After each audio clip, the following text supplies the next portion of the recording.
je disais, par rapport aux traditions africaines, quel est votre point de vue? Est-ce une bonne chose ou c'est complètement inutile de retourner à cette façon de faire J'aime en beaucoup matière de ta, sport? j'aime beaucoup ta question parce que je voulais faire une vidéo dessus. Les athlètes de l'Afrique ou qui sont africains, écoutez-moi très bien.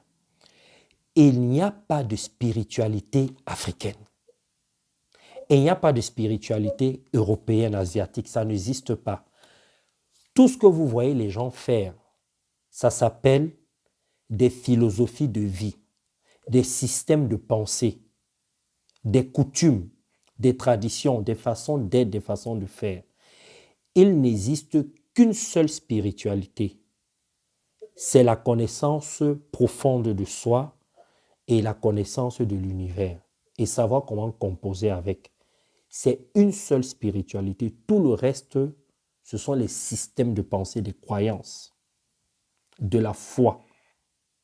Maintenant, les Africains veulent retourner à leur tradition, mais beaucoup d'Africains n'ont jamais laissé leur tradition. Il y a le culte des crânes. Quand tu meurs, on te coupe des cheveux. Il y a beaucoup de choses qui se passent dans les traditions africaines. Donc, la plupart des gens n'ont pas laissé la tradition africaine. Les gens font toujours la médecine traditionnelle et tout ça. Il y a toujours les chefs, il y a toujours toutes les pratiques. Mais dire maintenant qu'il faut retourner aux sources, alors que tous les peuples qui étaient dans les coutumes ont essayé de mettre beaucoup plus d'accent dans le développement personnel, dans le développement économique, dans le développement financier, dans la connaissance et dans la spiritualité. Parce que la plupart des peuples ont compris qu'il fallait avancer. Il faut que tu comprennes que tout ce qui se passe en Afrique, c'est vu en Europe déjà. En Europe, il y a eu le culte des crânes.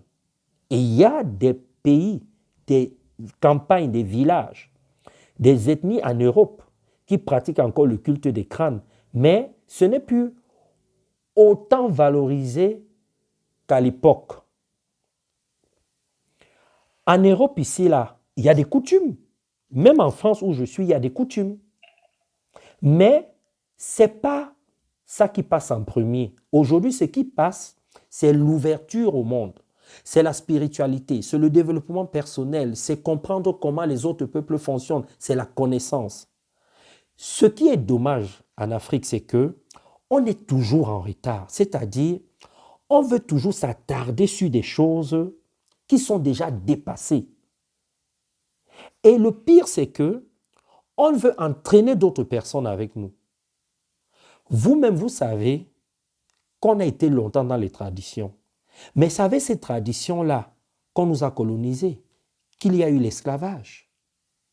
C'est avec les mêmes traditions qu'aujourd'hui on subit la mondialisation, qu'on a subi l'impérialisme. Et c'est avec les mêmes traditions qu'il y a certaines religions qui sont venues s'imposer dans nos villages. Comment vous voulez qu'on retourne à quelque chose qui ne nous a pas servi? Même si intellectuellement, il y a des gens qui essaient de faire de la gymnastique intellectuelle en disant non, il y a une raison pour laquelle c'est arrivé. Le constat, c'est que c'est arrivé. On a perdu beaucoup de choses. Je veux que vous-même vous raisonniez et que vous compreniez qu'il faut passer à autre chose. C'est l'heure de la spiritualité. Les religions ont joué leur rôle, qui était le rôle de la croyance, de mettre l'homme sur le droit chemin, mais ça a été une tentative qui n'a pas bien fonctionné parce qu'à l'intérieur, il y a eu beaucoup de manipulations, il y a eu beaucoup de règles et ça a frustré les gens. Aujourd'hui, c'est la connaissance de soi et comprendre comment le système fonctionne. Vous pouvez continuer à faire des coutumes, continuer à faire des trucs traditionnels pour garder une connexion avec votre passé, mais ce n'est pas ça qui va vous aider. C'est la spiritualité qui va vous aider. Donc, moi, par exemple, personnellement, j'ai perdu un être cher un jour. On m'a dit, coupe tes cheveux. J'ai dit non, je ne coupe pas mes cheveux. On m'a dit, il faut les couper parce qu'il faut les mettre à côté de la tombe. J'ai dit, je coupe. On m'a demandé, si tu ne veux pas couper, il faut donner de l'argent. C'est quelle tradition ça? Qu'est-ce que ça veut dire? Vous voyez? Donc, comme je n'ai pas voulu donner mes cheveux, je donne de l'argent. Donc, ça n'a même pas de sens. Je peux vous expliquer plein de choses comme ça là qui n'ont pas de sens dans les traditions. Et c'est en comprenant tout ça que vous comprenez pourquoi l'Afrique n'arrive pas à avancer. Il n'y a rien qui existe en Afrique qui n'a pas existé en Europe. Les Européens ont compris que, je vous parle un peu de la religion par exemple. Vous devez comprendre que la religion chrétienne n'a pas commencé en Afrique. L'islam n'a pas commencé en Afrique. Alors, expliquez-moi pourquoi, par exemple, en Europe, les églises sont vides.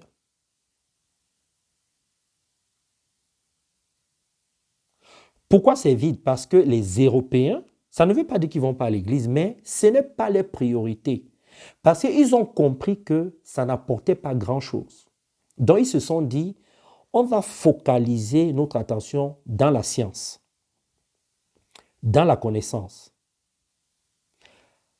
dans l'économie, dans plein de choses. Et c'est pour ça que ce sont des pays développés. Est-ce que c'est parfait? Non.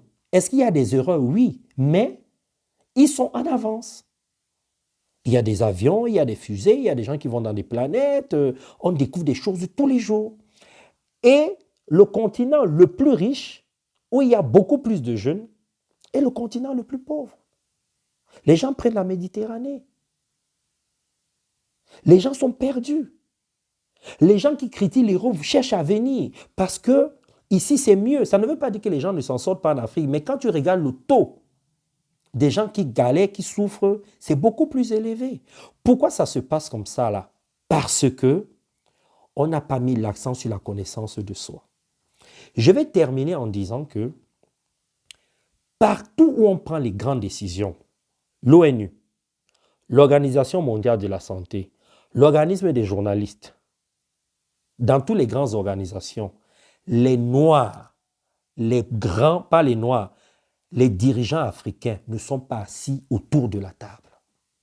Donc, les décisions dans le monde sont prises sans nous, les Africains.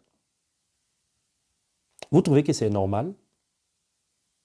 Ce n'est pas normal, mais ce n'est pas la faute des Européens ou des Américains ou des Asiatiques. C'est la faute des Noirs d'Afrique, pas les Noirs d'Amérique, des Noirs d'Afrique. Pourquoi? Parce que le Noir est dans la croyance, l'Africain est dans la croyance. Il pense que Dieu va venir l'aider, que Dieu va le sauver. Il est dans la religion, alors que celui qui a apporté, qui a amené la religion, en est sorti. Lui, il est toujours dedans. Lui, il te dit, Dieu va te sauver, Jésus va te sauver, donne ta vie à Jésus. Alors que celui qui a ramené ça en Afrique, lui, il te dit, va à l'école, travaille, apprends à faire un métier, cherche à te connaître, comprends comment fonctionnent tes émotions, ton côté obscur, ton côté lumineux. Il est à autre chose. Moi, je suis allé en Pologne, le pays de l'ancien pape. C'est différent. Les gens vont à l'église, mais pas comme en Afrique. Quand tu vas en Israël, tu vois les gens là-bas avec les armes. Tu vois les gens prier, ils ont leurs armes. Ils ne comptent pas sur Dieu. Ils prient parce que c'est leur tradition. Mais ils ont des armes à la main, les femmes comme des enfants, comme des gens, comme des adultes. Ça existe. Ça, c'est une réalité. En Israël, ils ont des médias. Ils ont une armée. Ils ont de tout. Mais là-bas aussi, il y a des traditionalistes. Il y a des gens, et il y a par exemple des juifs radicaux. Et il y a des personnes qui n'ont jamais accepté Jésus là-bas. Il y a des gens là-bas en Israël, quand tu leur parles de Jésus, ils te chassent. Ils ne veulent pas entendre parler de lui. Là-bas en Israël, où Jésus est né. L'Africain embrasse aveuglement ce qui vient d'ailleurs. Et il ne veut pas se mettre à la page. Regardez, vous avez un Africain qui s'appelle Brian Lambeau. Quand il fait ses conférences, il y a plus d'Européens, d'Asiatiques que de Noirs. Et quand il a décidé de commencer à faire ses promotions en Afrique, il y a plein d'Africains qui viennent maintenant. Mais les Africains, là, disent à Brian Lambeau, tu es un sorcier, tu es dans une secte, parce que je viens avec un autre système de pensée. Parce que je dis aux Africains, arrêtez d'être que dans la religion, soyez beaucoup plus spirituels, ça dérange. Voilà, je ne sais pas si j'ai répondu à ta question. J'ai répondu à ta question? Oui, merci. Ok.